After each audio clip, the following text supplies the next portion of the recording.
Aí, pessoal, tudo bem? Estamos no segundo episódio do nosso podcast, Crescer e Frutificar, e nós estamos seguindo aqui os profetas, né?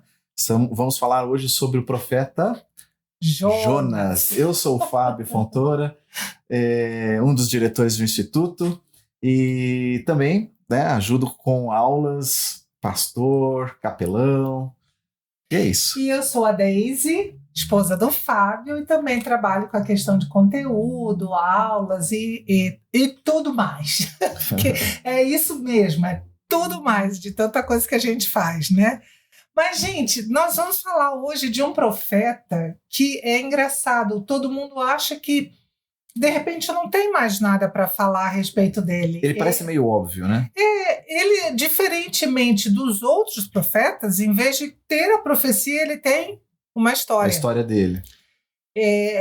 Na realidade, a profecia dele é uma frase só.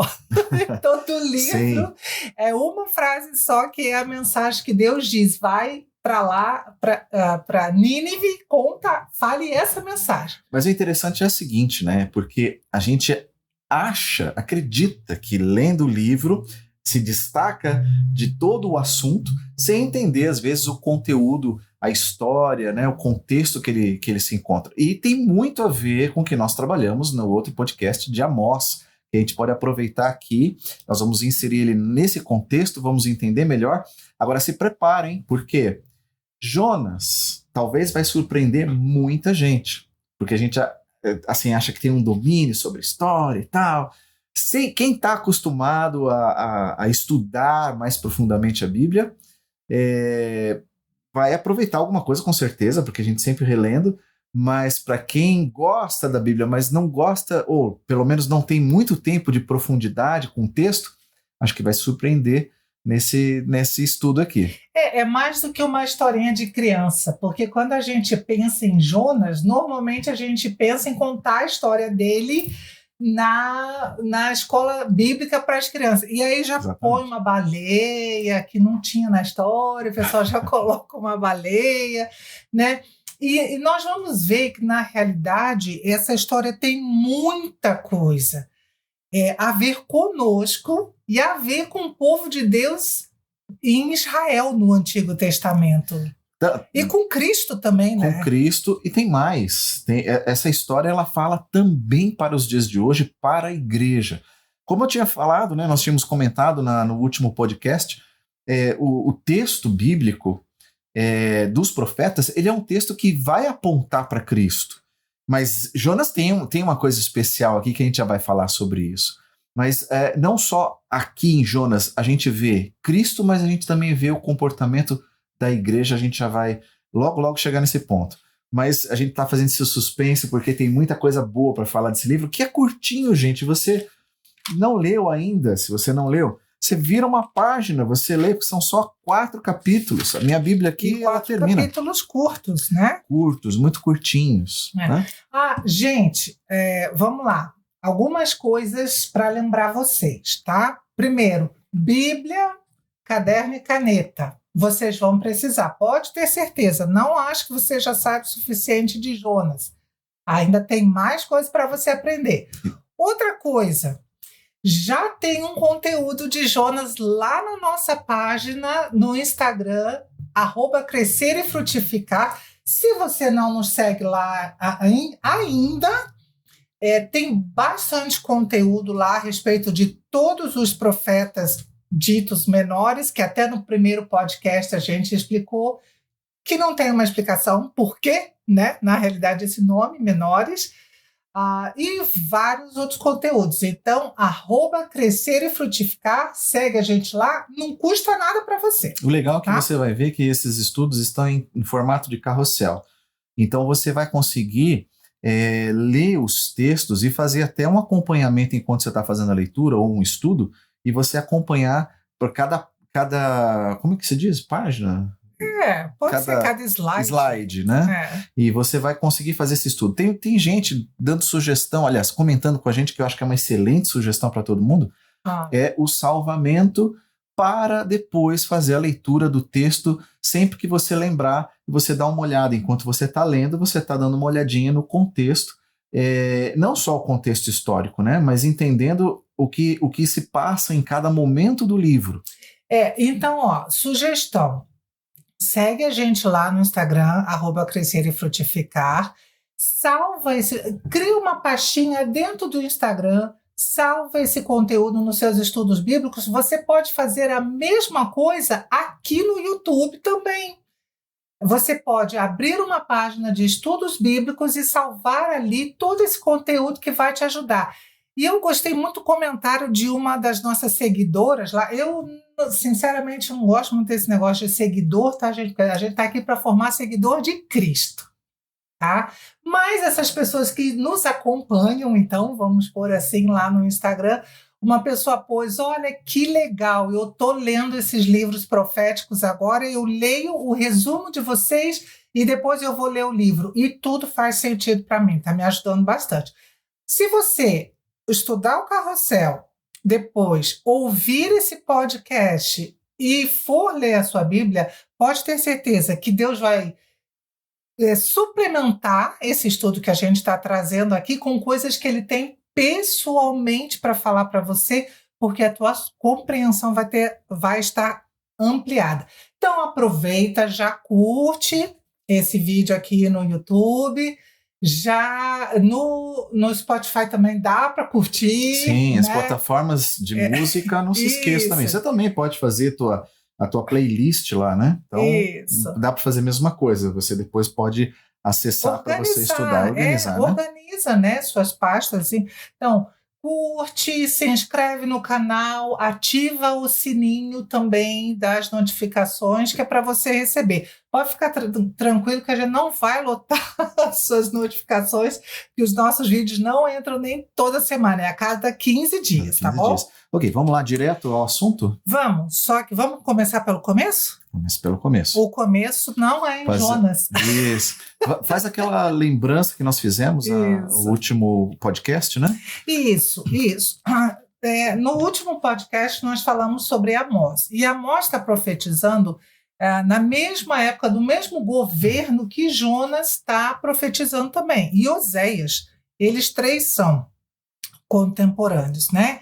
E a primeira vez que o profeta Jonas é citado na Bíblia não é no livro de Jonas, é no livro de 2 Reis. E está lá no capítulo 14, versículo 25. Jeroboão II recuperou os territórios de Israel entre Lebo-Amate e o Mar Morto, conforme o Senhor, o Deus de Israel, havia anunciado por meio de Jonas, filho de Amitai, profeta de Gad-Éfer. Nós estamos aqui, a gente esqueceu de falar nisso também, em 2 versões bíblicas, e isso ajuda bastante se você quiser ter uma compreensão diferente do texto, né? Ter mais de uma versão bíblica. Ajuda você fazer a leitura e entender mais ainda o que a mensagem quer transmitir, né? É como se 2 pessoas muito próximas estivessem contando a mesma versão, mas com as suas palavras, né? A tradução tem essas vantagens. Agora, o que você está falando é muito interessante. A Deise está comentando aqui. O fato de estar em 2 Reis, no texto, a gente tem uma certeza, uma segurança com relação à veracidade desse personagem. Por quê? A gente fica, às vezes, receoso. Será que isso é uma história infantil? Será que isso daqui não é uma versão criada para poder somente ilustrar alguma verdade? Não, ele é uma pessoa, né? Uma alegoria. Às vezes as pessoas acham, é tão fantástico o que aconteceu no livro, né, ali, principalmente na história da tempestade, que as pessoas acham que realmente não pode ser, é uma alegoria. Né? Mas também tem coisas desse universo fantástico que nós criamos que não estão no texto. A gente tem que desmistificar um pouco e enxergar principalmente ele como um personagem histórico. Ele está descrito aqui na história de Israel e o que essa história dele tem a ver justamente com esse momento profético, né? Fora isso, além de estar citado aqui, de ter um livro com o nome dele, o próprio Senhor Jesus citou ele também. Exatamente. A gente vai falar mais disso um pouquinho mais para frente. Ou seja, e Jesus citou não como uma alegoria, citou como um personagem histórico. Personagem histórico, exatamente. Né? Então, Então a gente tem que confiar na fonte, né? O próprio autor da palavra falou, eu não posso duvidar. Agora é interessante a profecia dele aqui para Jeroboão II, porque Jeroboão II era um rei mau. Sim. Ele era um excelente administrador, porque o reino de Israel estava decolando economicamente. Aqui até fala que a profecia de Jonas era de que Jeroboão ia recuperar territórios que eles haviam perdido. Então, para um rei que é descrito como que era mau, né, no sentido de não servir ao Senhor, mas bom administrador, Jonas vai lá e profetiza bênção, Sim. né? Vai vir prosperidade. Aí agora, no livro de Jonas, a profecia tem uma outra entonação. Outra entonação e um outro momento. Gente, o que nós estamos falando aqui com relação ao profeta, esses detalhes, a gente tem que pensar, ok, qual é o propósito desse livro, afinal de contas? Porque a gente, às vezes, tira justamente o personagem fora do seu contexto, e nós estamos citando aqui, se você quiser saber um pouco mais, a gente não vai aqui narrar toda a história do passado para chegar nesse ponto que Israel está. Isso já está lá no podcast de Amós, você pode ouvir o podcast que fala sobre a divisão do reino, a gente fez um resumão. Mas, agora quando nós estamos entrando na profecia de Jonas, que já situamos ele historicamente, Jeroboão II, essa prosperidade está acontecendo no norte, e ele é um profeta diferente de Amós, que Amós veio do sul, mas ele não, ele mora no norte, né? De que cidade que ele é? Não fala. Não fala, não. Mas tem uma citação, acho que em 2 Reis. Eu já fechei aqui, ele não combinou isso. Tem coisas que a gente não combina, é assim, meio de improviso. Deixa eu abrir lá, vamos lá. O profeta, ele é morador de Gat-Efer. É verdade. Está aqui, né, em 2 Reis. Segunda Reis, exatamente. Tá, ok. E isso é bom mesmo. Desculpa a minha falha aí, eu tinha esquecido de que ele era um morador dessa cidade, que em 2 Reis fala que o livro de Jonas não fala. Mas ok, então agora nós podemos entrar no livro profético, tá? E quando a gente entra no livro profético, a gente tem que começar desde o começo, porque ali são dadas informações importantes. Então, capítulo 1. O Senhor deu esta mensagem a Jonas, filho de Amitai. Eu estou lendo na Nova Versão Transformadora. E meu texto é NAA, Nova Almeida Atualizada. Apronte-se e vá à grande cidade de Nínive. Anuncie meu julgamento contra ela, pois vi como seu povo é perverso. O que era Nínive? Onde ficava Nínive? Porque é um chamado especial que Deus está dando para... Não era dentro do território de Israel. Não era território de Israel. E tem a ver justamente com o momento profético que nós estamos falando, que falamos em Amós também, né? Onde fica Nínive? Capital de quem? Capital da Síria. Da Síria. É o vizinho ali, bem ao lado, né? Não é bem ao lado. A Síria é um pouco mais ali, mais vizinha mesmo da Babilônia, né? Mas vamos lá, não está muito longe ali. Só que é um império, o momento da Síria é um momento de muita força, de muita expressão política, territorial e militar. Nesse momento, a Síria estava numa crescente em termos de império.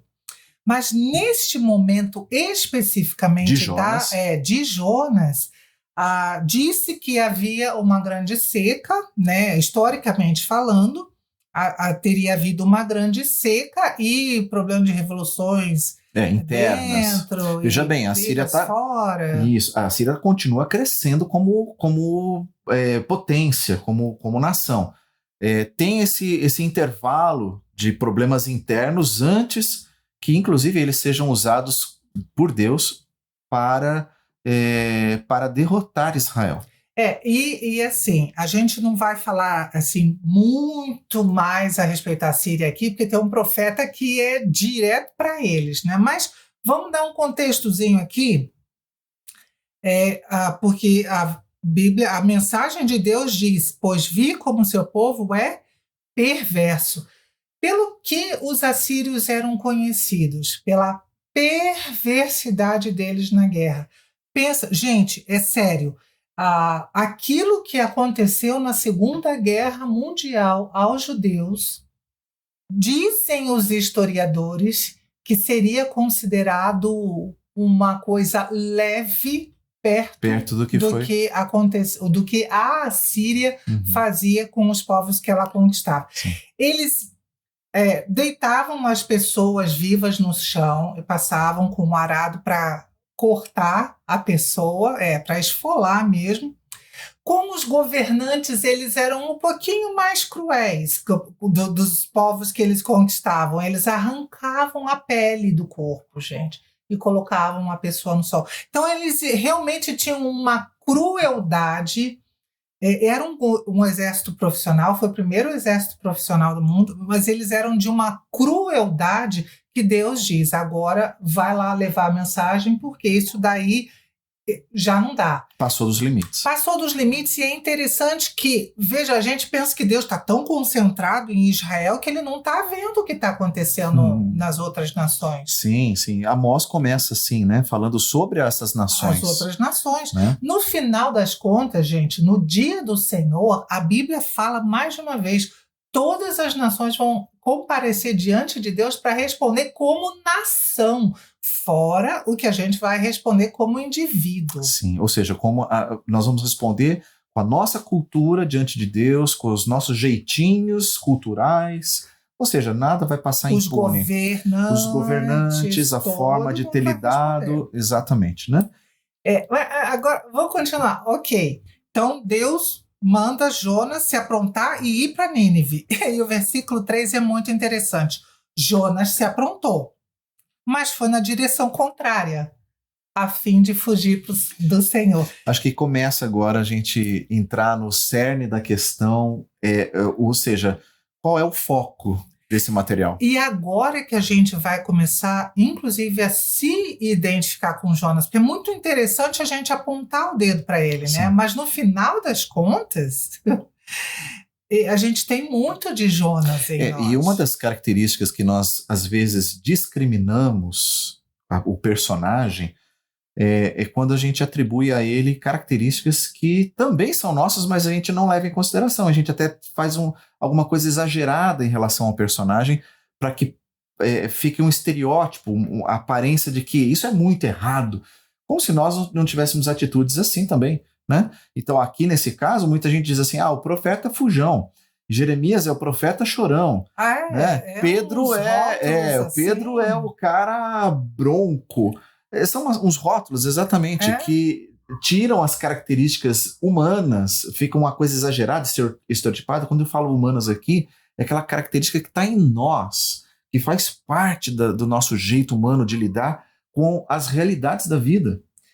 E aqui diz que ele desceu para o porto de Jope e ele encontrou um navio que estava de partida para Tarsis. Então, veja, primeiro Deus disse, se apronta e vai para Nínive. Ele se apronta, mas vai para Tarsis. Gente, só para vocês terem uma noção de distância, da cidade dele para Nínive eram 1.200 quilômetros. Da cidade dele para Tarsis, e aí Tarsis pode ser que fosse na Espanha, se era na Espanha, era 3.200 quilômetros, ou seja, quase 3 vezes mais. Se Tarsis fosse na Itália, como alguns supõem, seria 2.100 quilômetros, ou 2 vezes mais. Cara, não basta fugir, né? Eu tenho que fugir para o mais longe possível. E é engraçado que ele não está fugindo da missão. Que todo mundo fala que ele está fugindo da missão, ele está fugindo de Deus.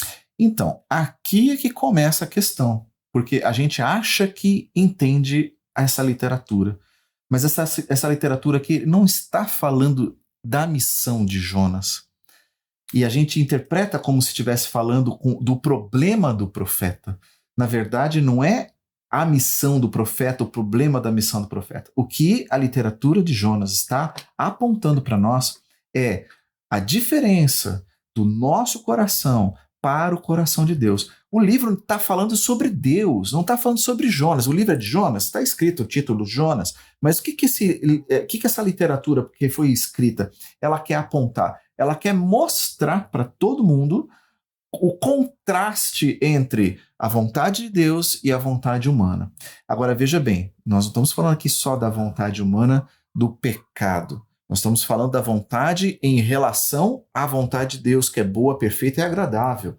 Quando a gente fala de Jonas, que é o ministro, que é o homem de Deus, que é o escolhido para ser o profeta de Deus, é o cara que quer andar no ministério, ele quer cumprir o papel dele. Sabe uma coisa que eu acho interessante, porque Deus diz para ele ir para Nínive e fala que vai dar um julgamento sobre eles. Depois, lá no capítulo 3, versículo 4, fala da mensagem de Jonas. Daqui a 40 dias, Nínive será destruída. Não era assim... Nínive era inimigo de Israel. Sim. Capital. Havia, exatamente. Deus usou uma vez Jonas para trazer uma mensagem de bênção, de prosperidade para um homem mau. Agora Deus está levando uma mensagem de juízo para um povo mau. E ele era para ter ficado alegre. Finalmente, Deus vai destruir os ninivitas. Mas não, ele foge porque, de uma certa forma, ele já sabia o que como Deus queria. Vai conduzir essa história. Exatamente. Então, é exatamente esse ponto que a gente volta e entende. Puxa vida, nós estamos falando, então, no final das contas, é o coração de Deus em contraste com o nosso coração. Acho que uma das coisas que a gente tem que começar a tratar aqui nesse ponto é justamente o fato dele ter ido para uma posição contrária à missão que ele tinha, mas demonstrando que ele, embora seja o homem de Deus, que quer fazer a vontade de Deus, a cabeça dele, como o coração dele, estão voltados à vontade dele. E ele sempre quer que a avaliação dele da situação, essa é a que deve prevalecer. Esse é a luta de Jonas. Agora é interessante que ele parte desse navio e de repente começa uma tempestade, um vento forte, e aí a gente faz aquele contraste, né? Jonas fugindo de Deus, desobedecendo a Deus, e a natureza toda, gente, no livro de Jonas, a natureza está... E a gente vai ver que, além da natureza, tem mais gente fazendo a vontade de Deus, enquanto Jonas é o único do livro que não está fazendo a vontade de Deus. Embora, veja bem, ele é honesto com a questão. Ele Sim. deixa claro desde o começo.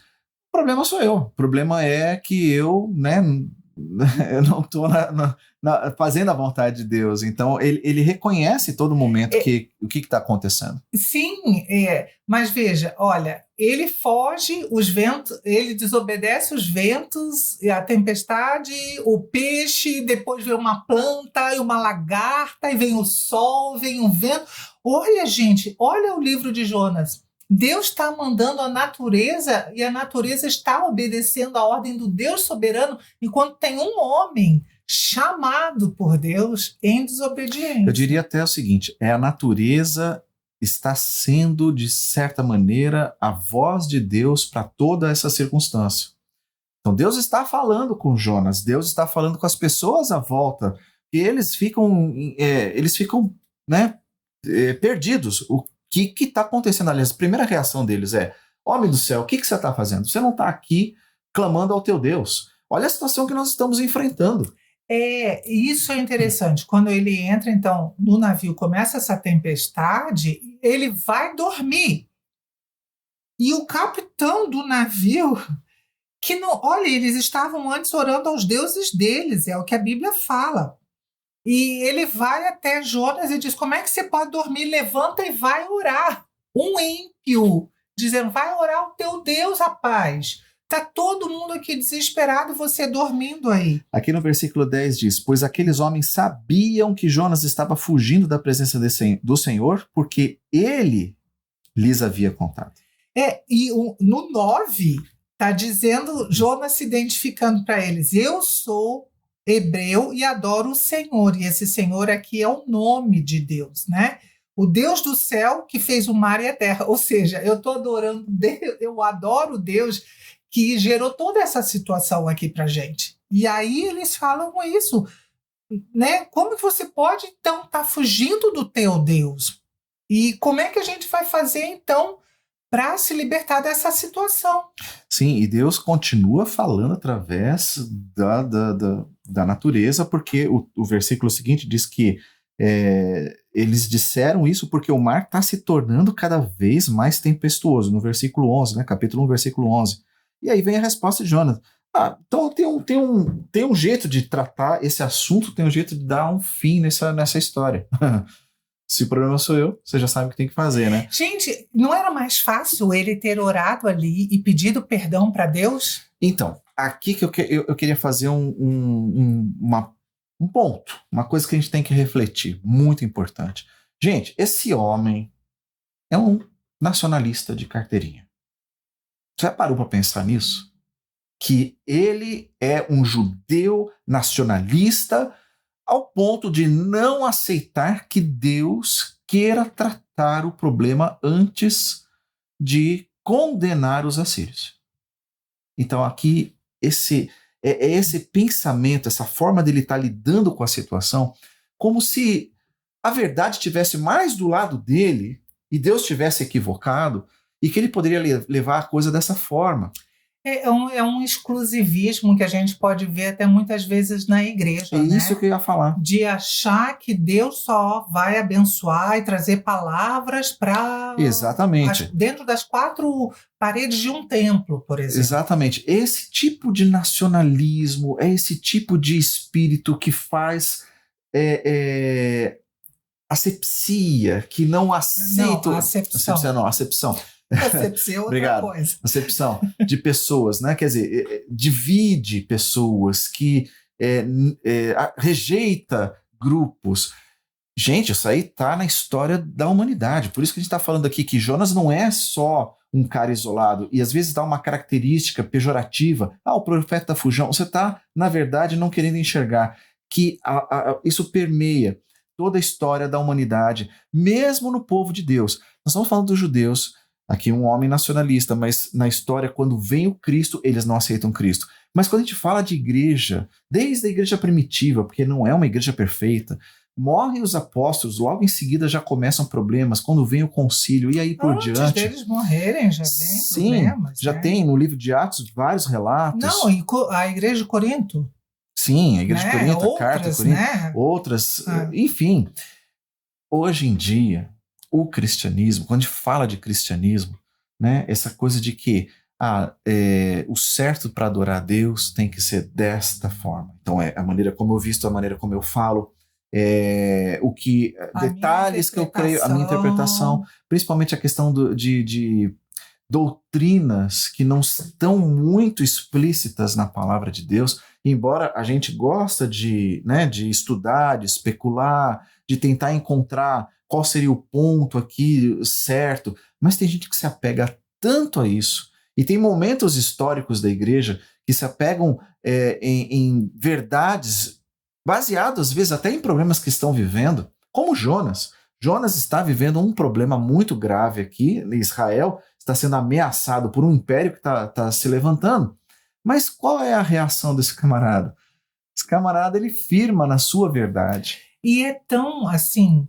O contraste entre a atitude dele e a atitude dos marinheiros, que eram ímpios, idólatras, pagãos.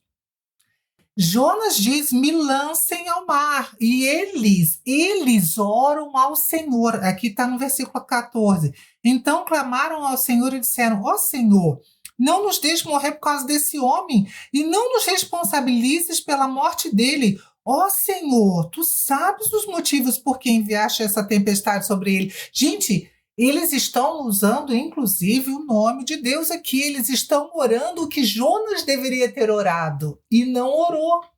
Jonas falou: melhor morrer logo de uma vez, me joga no mar, porque para Nínive eu não vou. Ele estava realmente determinado a não ir. Agora, olha só, gente, enquanto Jonas foge, desobedece, se recusa a se arrepender, Versículo 16, isso me chamou a atenção. Espantados com o grande poder do Senhor, os marinheiros lhe ofereceram um sacrifício e firmaram o compromisso de servi-lo. Os marinheiros se convertem, porque eles lançam Jonas no mar e o mar se acalma. E aí eles chegam. Eles entendem. Eu acho que é que nem os discípulos lá, quando Jesus acalma o mar, né? Eles dizem: quem é esse? Que até o vento e o mar lhes obedecem. Sim. Esses homens devem ter ficado assim. Cara, esse é o Deus mesmo, né? Eles estão lendo a natureza. Agora mudou o cenário. Então quer dizer, ok, acertamos, era isso mesmo a situação. E agora nós vamos adorar esse Deus, porque entendemos o que esse Deus quer dizer. É muito engraçado, novamente, o contraste. Gente, vocês estão entendendo a importância de a gente perceber que, às vezes, a coerência de ímpios está mais próximo do caminho do que as certezas daqueles que se acham povo de Deus. Poxa, essa frase foi boa. Mas é verdade mesmo. A gente acha que Deus não se revela a ele. Veja, Jonas não pregou para eles a respeito de arrependimento ou qualquer coisa assim. Mas questão de coerência. Todo o cenário levou eles à convicção: esse é o Deus verdadeiro, é esse que eu vou adorar. E Jonas é o cara que fechou Deus na caixinha. Deus tem que ser a moda dele. Então a gente vai vendo que o ímpio tá se aproximando de Deus e Jonas está se afastando de Deus. Exatamente.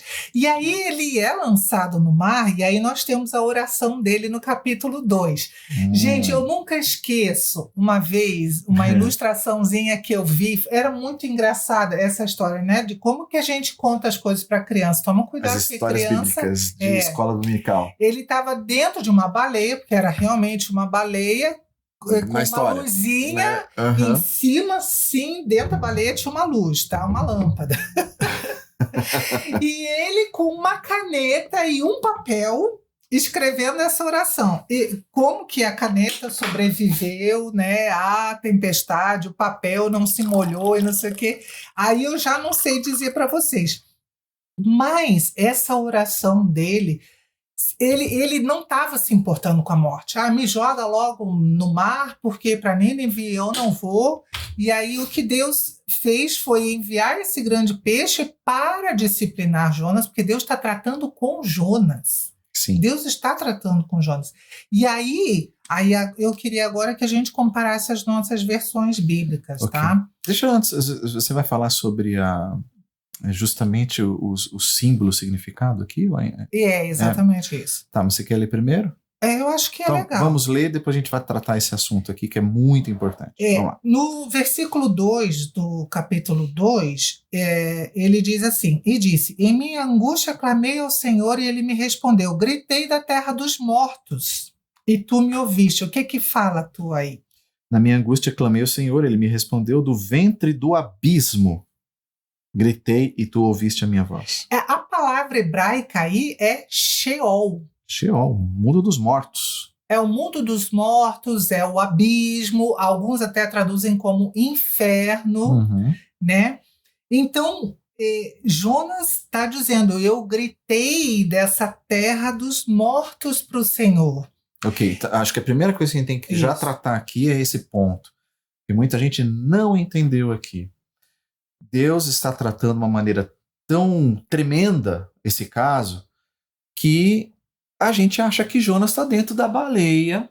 Desculpa falar de novo a baleia, mas está errado, né? A gente sabe que a Bíblia nunca falou que era baleia. É um grande peixe. É um grande peixe. E que ele está lá com uma lâmpadazinha, né? Durante 3 dias e 3 dias noites. E 3 noites. Gente, ele morreu. É muito difícil para muitos, e sim, mas tem muita gente que ainda insiste nesse ponto. E quando você traz uma coisa que é simples de entender, a pessoa diz, não, como assim? Por que você acha que ele morreu? Gente, Jesus em Mateus 12, ele fala, né, aquela menção que a gente falou antes, 12, 38 a 41. Alguns dos mestres da lei e fariseus vieram a Jesus e disseram, mestre, queremos que nos mostre um sinal da sua autoridade. Jesus, porém, respondeu, vocês pedem um sinal porque são uma geração perversa e adúltera, mas o único sinal que lhes darei será o do profeta Jonas. Pois assim como Jonas passou 3 dias e 3 noites No ventre do grande peixe, o filho do homem ficará 3 dias e 3 noites no coração da terra. No ventre do abismo, que é a oração que está aqui, na minha versão. Ventre do depois abismo. ele ainda continua. Afundei debaixo das ondas e as águas se fecharam sobre mim. Águas marinhas se enrolaram em minha cabeça. Isso está no 5, tá? Uhum. Afundei até os alicerces dos montes. Fiquei preso na terra. A impressão que dá é que o corpo dele realmente afundou e ficou preso lá em alguns rochedos, até que antes, né, do peixe ir lá e pegá-lo. Eu acho aqui que, pelo menos é o cenário que monta na minha cabeça. Por que, gente, cenário? Porque, veja bem, você diz, não, mas ele orou aqui no ventre do peixe. Primeiro que não está dizendo que está no ventre do peixe, ainda. Segundo... Não, fala, de dentro do peixe, Jonas orou. Ah, sim, desculpa. Mas aqui, vamos entender o seguinte, né? Ele não está dentro do peixe, para tudo. Vamos orar. Eu já vi que a situação está muito complicada. Não, gente, aqui é uma pintura, é uma poesia. Então, é um momento artístico de você descrever o que está acontecendo. Por isso que eu falei, vamos pensar um pouco sobre o fato. O fato é que ele aqui está se afogando e ele está diante de uma fera e que essa fera está destruindo ele. E aí é aquele momento que você está vendo a morte. Então, não é uma oração pomposa, poética como aqui, é que a poesia nesse momento ele está fazendo uma pintura. Sim, ele ora, eu não tenho dúvida de que ele ora. Quando joga ele no mar, ele percebe que a coisa é mais feia do que ele imaginava, né? Porque até ali ele não estava se importando muito. Ele ora. Mas o livro não foi escrito ali, dentro do ventre do peixe. Né? Ele não registrou essa oração. Exato. Então, depois é que ele transformou em palavras, talvez, o sentimento que ele teve ali. Sim. Tudo que ele passou. Agora, quando ele está pintando esse cenário, eu fico... E que esse é o sentido de você pegar o texto. É você ficar meio bobo diante da situação. Você contemplar realmente o que está acontecendo. Olha como Deus está tratando a situação. O camarada chegou num ponto tal que ele está morrendo e percebeu que as decisões que ele tomou estavam levando ele para se afastar definitivamente de Deus. Por isso que ele fala aqui no versículo 4. Então disse eu, estou excluído da tua presença. Rapaz do céu. Então eu paro, eu olho essa poesia como uma pessoa que simplesmente pintou o quadro para eu parar e observar e dizer assim, qual é a consequência de alguém que toma suas decisões, mesmo que já tenha caminhado com Deus, mesmo que conheça a vontade de Deus e o ministério que Deus tem para si, e ainda insiste em caminhar numa direção que acha que tudo bem. Eu fico pensando que é aquele momento, sabe quando a gente faz, ou a gente deseja fazer o que não deve, e a gente diz, tudo bem, depois eu peço perdão? E dentro dessa ideia de ministério que você falou, essa ideia de que eu posso ministrar em qualquer lugar, não é bem assim. Não. Não é bem assim. Jonas estava querendo fazer as suas escolhas, mas Deus direciona. A gente vê isso na igreja, no Novo Testamento. Paulo tinha os planos dele, não tinha nada de errado em ter os planos. Mas, de repente, Deus interrompe. O Espírito Santo modifica o caminho. Manda uma visão. Varão Macedônia aparece, vem para cá e ajuda a gente, porque nós também estamos precisando. Por isso que eu digo que é uma mensagem para toda a vida. Quando eu falo aqui, por exemplo, vamos supor, está falando de casamento. Você diz casamento aonde, Fábio? Não, quando você está pensando assim, eu estou indo para um caminho que Deus não preparou para mim e eu não quero mais manter esse casamento, de qualquer situação da vida cristã que Deus te pediu e fez um acordo com você. Falei de casamento, posso falar de outras coisas. Posso falar da maneira como você trata uma amizade, como você trata uma pessoa que é ímpia. Enfim, qualquer coisa. É que você tomou um rumo para aquilo e aquilo vai ter consequências. Então, quando eu falo assim, é um quadro pintado, e a maneira tão dramática como Deus está tratando, porque Deus vai deixar ele ir até a morte, e vai trazer ele da morte. Gente, e esse livro é uma história de misericórdia de Deus. Deus correndo atrás de um profeta desobediente, Deus salvando marinheiros, não só a vida deles, mas a alma deles, né, também ali. Deus salvando esse profeta da própria imprudência dele a ponto de preferir a morte do que cumprir. Essa é uma história de misericórdia. Quando ele, enfim, é cuspido pelo peixe, em Nínive, na realidade ele é cuspido pelo peixe, e aí Deus, não sei aonde, né? Porque no capítulo 3 diz, apronte-se e vá à cidade de Nínive e transmita a mensagem. Ou seja, Deus volta a falar a mesma coisa para ele. Lá no começo, apronte-se e vá. Agora aqui eu não sei onde que o peixe largou ele, né? Mas largou ele em algum lugar que ele ia poder só acessar. Que o peixe vomitou. E assim, gente, não largou ele na costa da Síria, porque a Síria não é nem banhada, né, a não ser que ele tenha dado uma volta muito grande, né? Para parar lá, enfim. Mas não. Ele teve que fazer uma viagem de novo. Ele teve que refazer o caminho que ele tinha desfeito. E que coisa mais bonita E quantas vezes no ministério de pastores tem que refazer o caminho errado que tomou? Quantas vezes na vida do cristão tem que refazer o caminho que tomou? E assim por diante. E ele chega em Nínive e prega a mensagem, que é aquela lá que eu já falei, né? Daqui 40 dias, Nínive será destruída. E parece que ele estava prevendo a reação dos ninivitas. Sim. Porque a revolta dele vem justamente porque Deus não faz, porque os ninivitas creram em Deus, desde o mais importante, está no versículo 5, até o mais humilde, declararam um jejum e se vestiram de pano de saco. Quando o rei de Nínive ouviu o que Jonas dizia, desceu do trono, tirou as vestes reais. Gente, isso os reis em Israel não faziam. Eles podiam ter Elias, Eliseu, Oséias, Amós, Jonas, todo mundo pregando. Eles nunca se humilharam diante de Deus. E aqui nós temos um rei pagão, idólatra, cruel, dizendo, tirando a veste real, se vestindo de pano de saco, se sentando sobre um monte de cinza. Então o rei e os seus nobres enviaram esse decreto a toda a cidade. Esse decreto é muito... Ninguém, nem mesmo os animais de seu gado e seus rebanhos, poderá comer ou beber qualquer coisa. Tanto as pessoas como os animais devem se cobrir de pano de saco e todos devem orar fervorosamente ao Senhor. E de novo eles estão usando o nome de Deus aqui. Devem deixar os seus maus caminhos e toda a sua violência. O que fala aí nesse versículo 8? Versículo 8. Todos devem ser cobertos de pano de saco, tanto as pessoas como os animais. Então clamarão fortemente a Deus e se converterão cada um do seu mau caminho e da violência que há nas suas mãos. Ou seja, a palavra violência, ela está nas duas versões.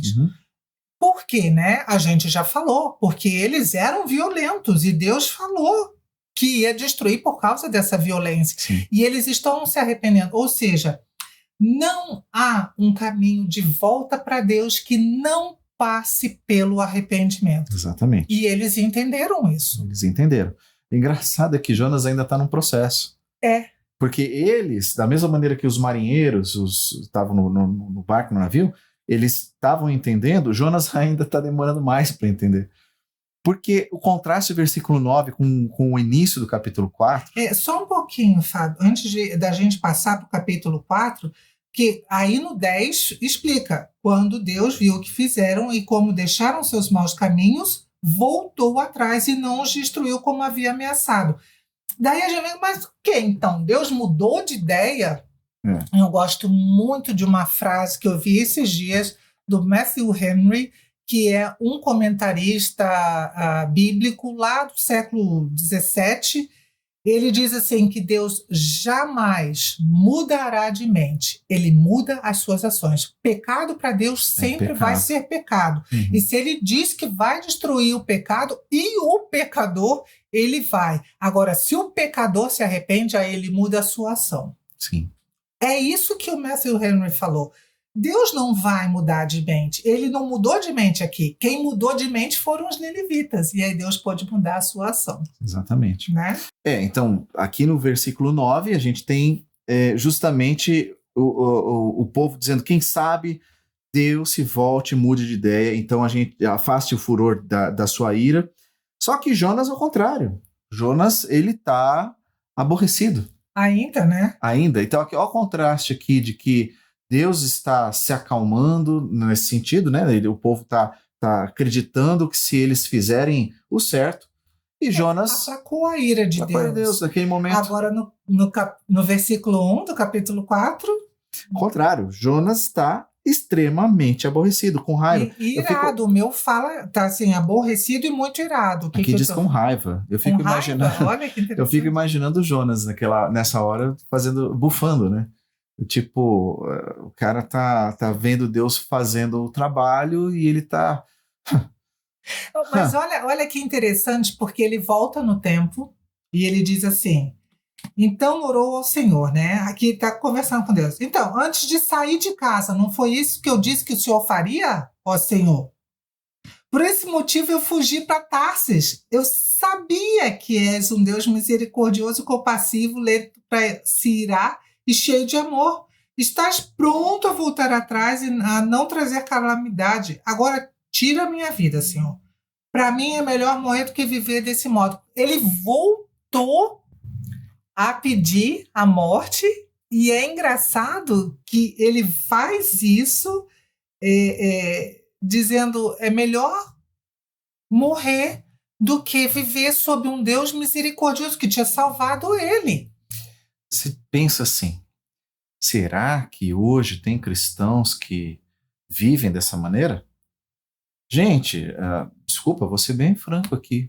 Nós estamos hoje vivendo um mundo polarizado e que tanto de um lado quanto do outro são tão intransigentes no seu comportamento, no seu pensamento, que não dialogam com o outro lado e demonizam qualquer coisa que tenha a aparência. Não estou falando que estão sendo razoáveis, mostrando a lógica. Eu estou falando que se tiver a aparência de um pensamento diferente, já rotulam, já colocam de lado, já demonizam, e chega a esse ponto no camarada ter um comportamento que quando ele é contrariado... Meu inimigo se deu bem, eu quero morrer logo. Exatamente, tipo assim, não está acontecendo, eu prefiro a morte. Quer dizer, eu prefiro a morte se não fizerem nada a respeito disso da maneira como eu penso. Eu prefiro a morte. Gente, é isso que nós estamos falando. O que o profeta Jonas aqui revela para nós tem muito a ver com a nossa natureza, o que está acontecendo hoje no mundo. E é engraçado que Deus responde: você acha certo ficar tão irado assim? E aí Jonas vai lá para o leste de Nínive porque ele ainda tem esperança.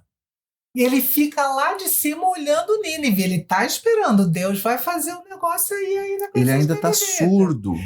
Exatamente. Deus já está falando. Rapaz, eu gosto dessa frase traduzida assim: é razoável? É razoável a tua raiva? É razoável? E aí, então, a minha no versículo 5 fala que ele vai lá, né, para o leste de Nínive, enquanto ele esperava para ver o que aconteceria à cidade. Ele ainda tem esperança de que Deus traga juízo. E aí Deus faz crescer uma planta que abriga Jonas do sol. E ele ficou aliviado, né? Porque realmente aquela região é muito quente, e ele ficou aliviado.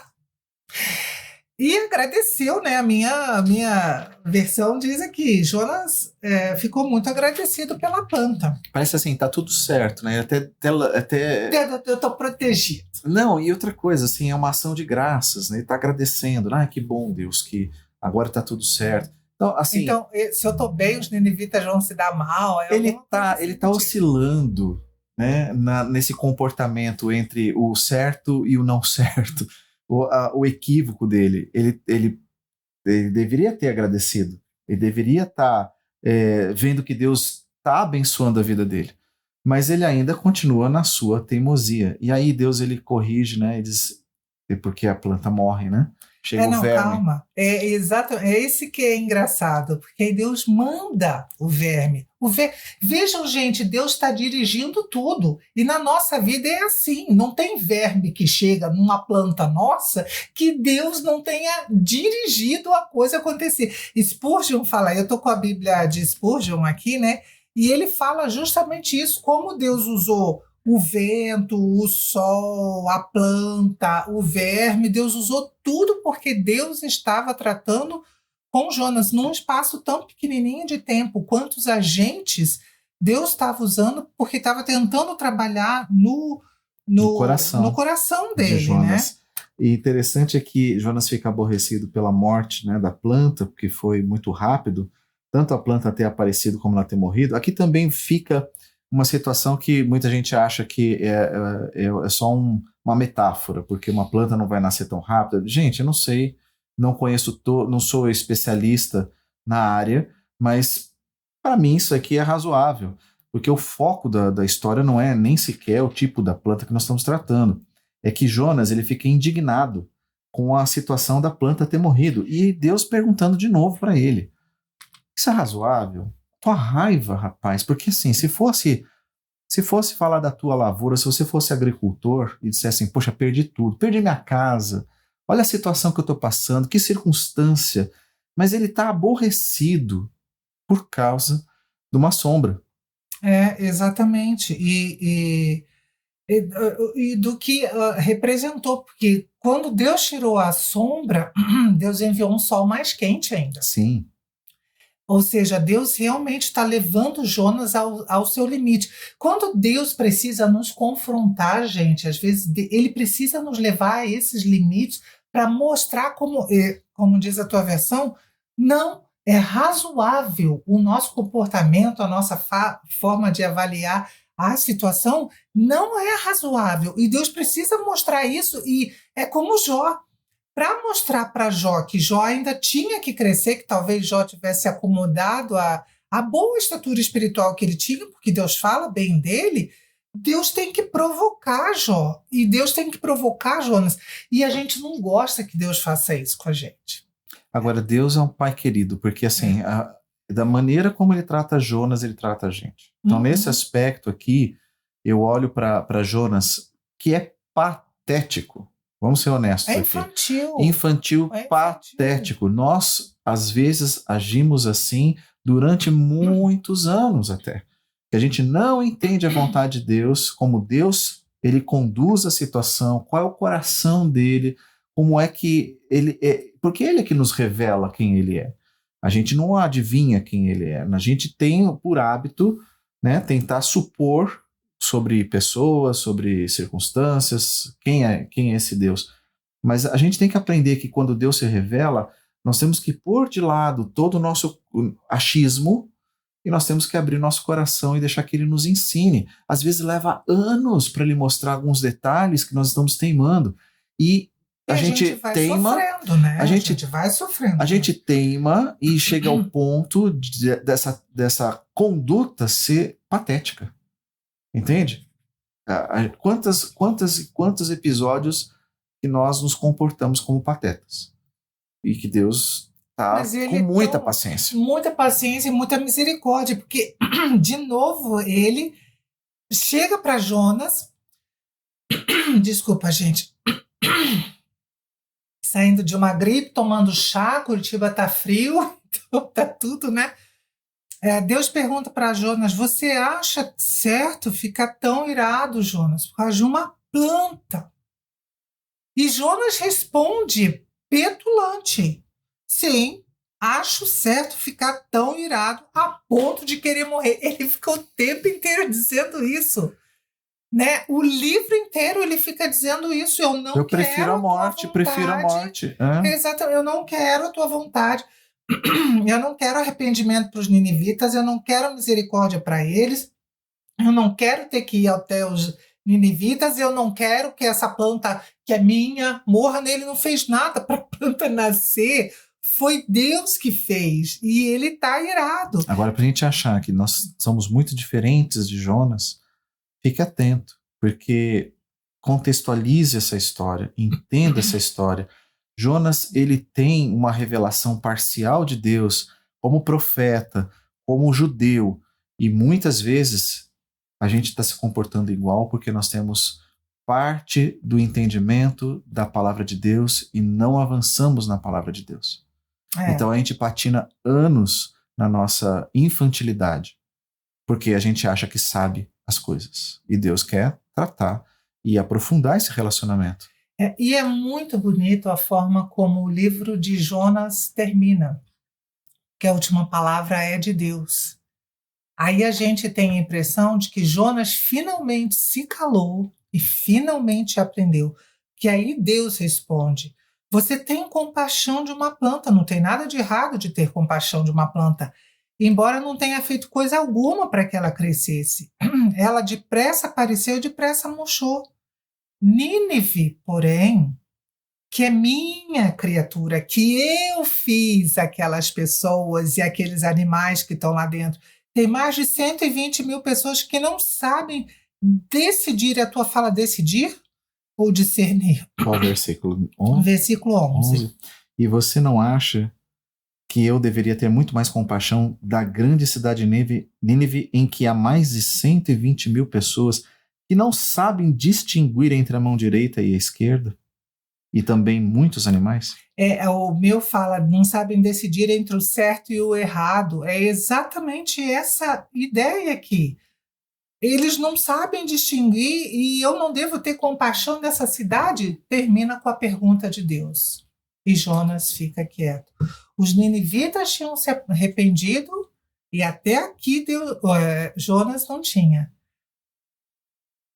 Pelo fato do livro terminar com essa pergunta, não devo eu ter compaixão? Não quer dizer novamente que Deus não vai julgar o que está errado. Sim. Tanto que a Síria, no futuro, volta a ser uma nação violenta. Isso é assunto para outro profeta. Exatamente, assunto para outro profeta. Mas aqui, essa literatura é justamente para a gente entender o contraste. O que é o coração de Deus? O que é o nosso coração? A nossa forma obstinada de querer fazer as coisas do nosso jeito, porque já recebemos alguma revelação sobre quem Ele é. E Ele quer continuar se aprofundando, Ele quer continuar. Então essa pergunta ela fica no ar e ela deveria ficar no ar para a gente. Porque essa mensagem ela tem que estar ecoando sempre no nosso coração. Não estou dizendo, novamente, né? A gente não tem que pensar, será que eu estou achando que tem que fazer sempre certo? Não é isso. O que é certo, o que é verdade. Mas a maneira como Deus lida com as circunstâncias, Ele lida com a gente, Ele lida com as pessoas à nossa volta, isso é muito importante. A gente perceber que Ele tem o jeito dele fazer as coisas, é diferente do nosso jeito de fazer as coisas. E Ele é misericordioso. Uhum. E termina assim o livro de Jonas, deixando evidente, patente, esse coração misericordioso de Deus, né? Eu acho que com o livro de Jonas a gente aprende várias coisas. Coisas que a gente estava falando durante todo esse podcast aqui. Mas uma das coisas que eu vejo que é mais marcante é se submeta à vontade soberana de Deus. Porque Ele sabe o que é certo. Veja, o profeta estava errando o tempo inteiro e Deus ainda assim não o rejeitou. Então, isso, da mesma forma como Deus perseguia Jonas com compaixão, com misericórdia, Ele faz com todo pecador.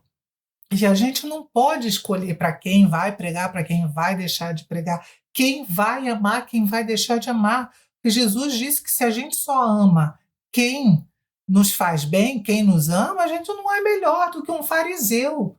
A gente tem que amar, como Deus, amar o inimigo. Gente, isso é muito difícil. Essa foi a lição de Jonas.